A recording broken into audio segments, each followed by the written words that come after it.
こんにちは、レイムです。おっす、マリサだぜ。ご無沙汰してます。青子です。見てきたぜ。何を？先日鈴鹿サーキットで全日本ロードレースが開催されたんだが、会場のヤマハファンブースで新型 MT-07 と09が展示されてたので、じっくり見てきたぜ。ほほう。生で見た実写はいかがでした？そりゃもうよかった。色々気になってたところを一通りチェックしてきたので、まとめ動画にしてお届けするぜ。それでは、青月電子台、今回もスタートです。では、ゆっくりしていってね。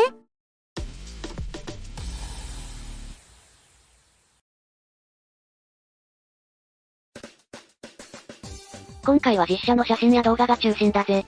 詳しいスペックや、ライバル比較については、以前アップした動画を確認してくれ。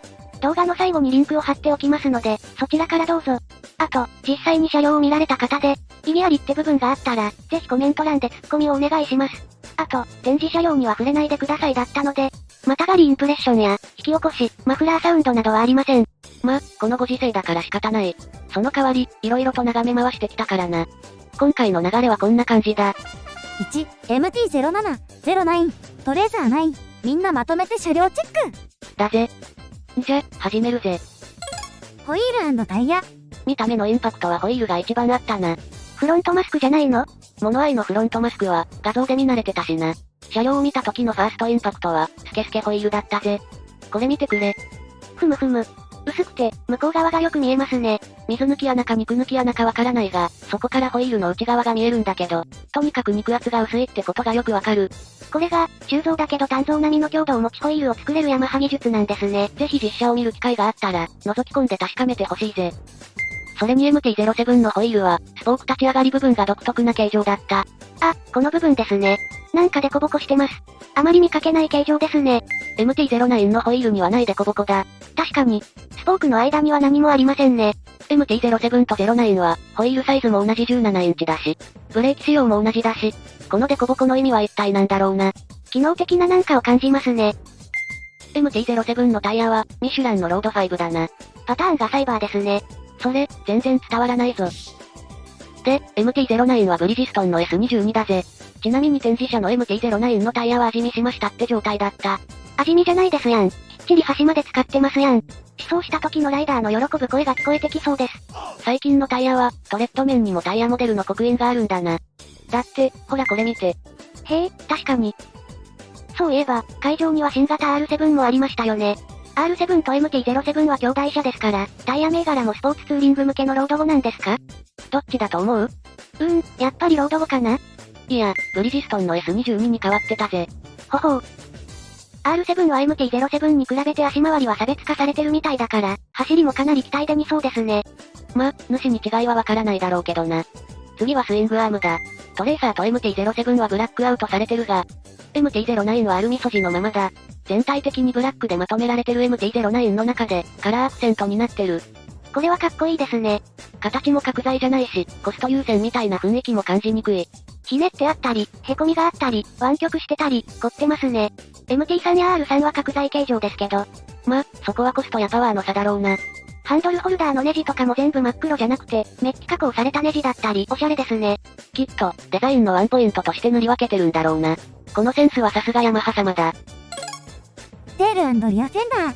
全車種、リアフェンダーは手が込んだ作りだったぜ。樹脂で型取りしてるだけじゃないの？違う。いくつものパーツを組み合わせてる。しかも塗り分けてる。リアフェンダーはテールから伸びてて、アーム部分が金属プレートでサンドイッチされてるんだけど、MT-07 はシルバー、MT-09 は樹脂と同じくブラックに塗装されてる。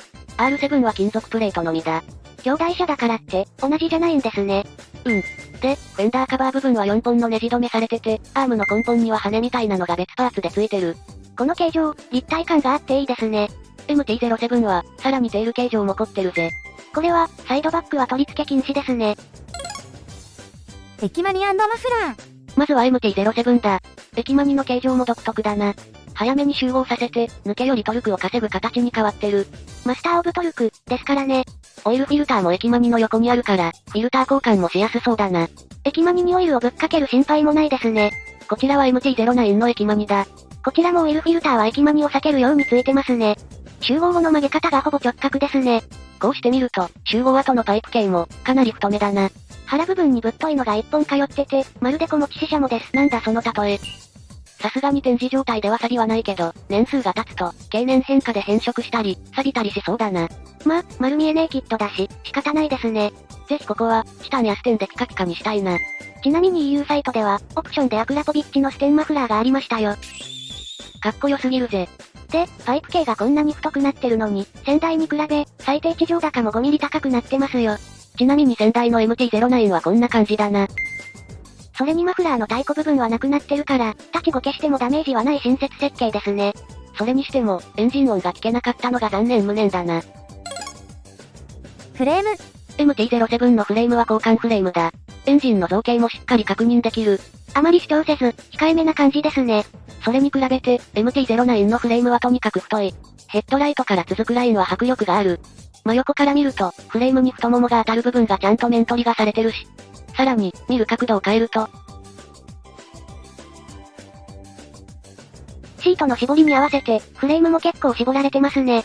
すごい凝りようだぜ。メーター、ハンドル周り。MT-07 と09のメーターは、とても小さかったな。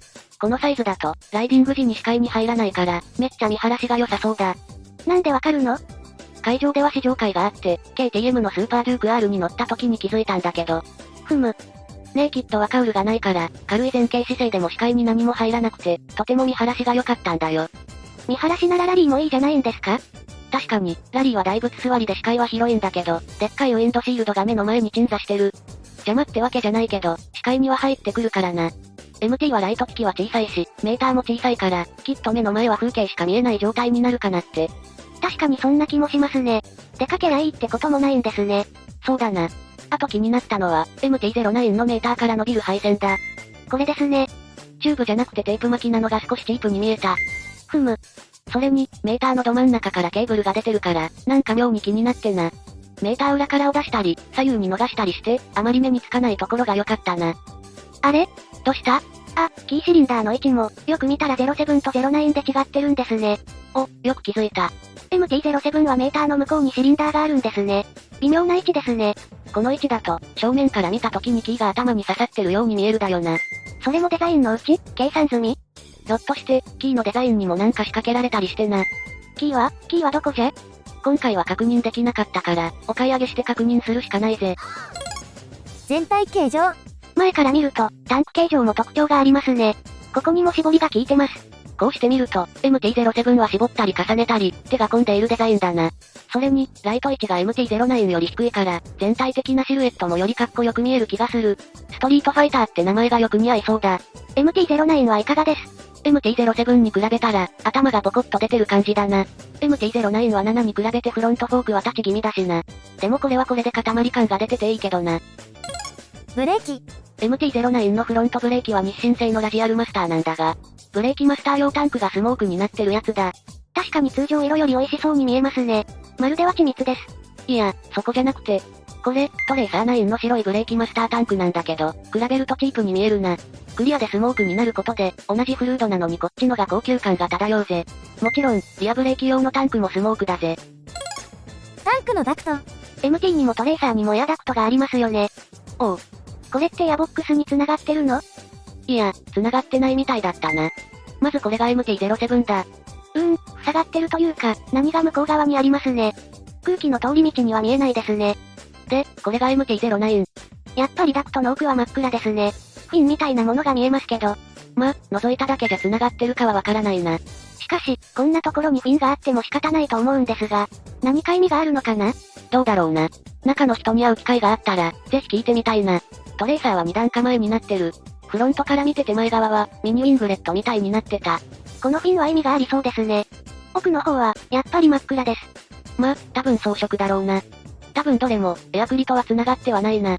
サウンドチューニングの話もあったから、吸気音を聞かせるためにエアダクトはよりライダーに近い位置にしたいはずだからな。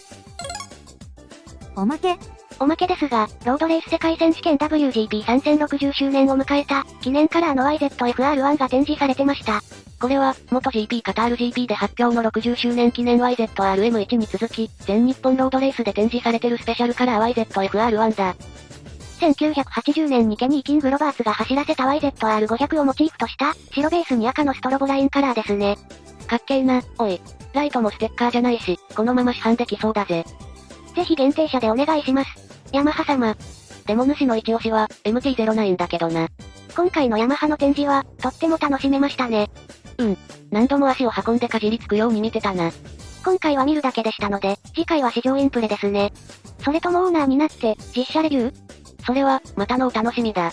今回の動画以外に新型 R7 の実車動画、CB1000R とスーパーデューク R の動画もアップする予定です。よければご視聴くださいね。じゃ、今回の動画はこんなところだ。いろんな箇所を見れたと思いますが、いかがでしたでしょうか？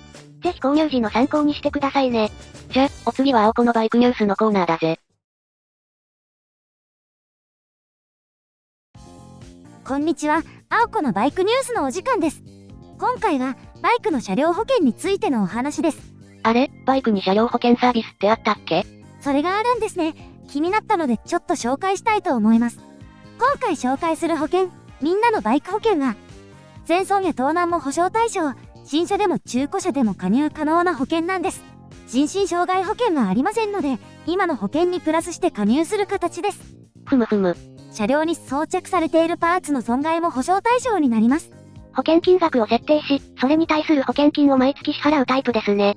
手厚い保証だけど、その分価格も HP に記載されている例を挙げておくと、車両価格205万8000円の BMW R19 だと、全損足す半損足す盗難プランで月々12,289円。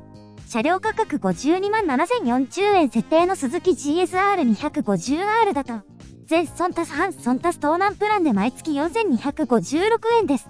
実際の金額は、サイトにて確認してくれ。盗難だけなど、保証内容をばらして価格を下げることもできますよ。注意としては、25歳以上から加入可能ってところですね。概要欄にリンクを貼っておくので、新車購入時に検討してみてください。では、今回はこの辺で。それでは、See you!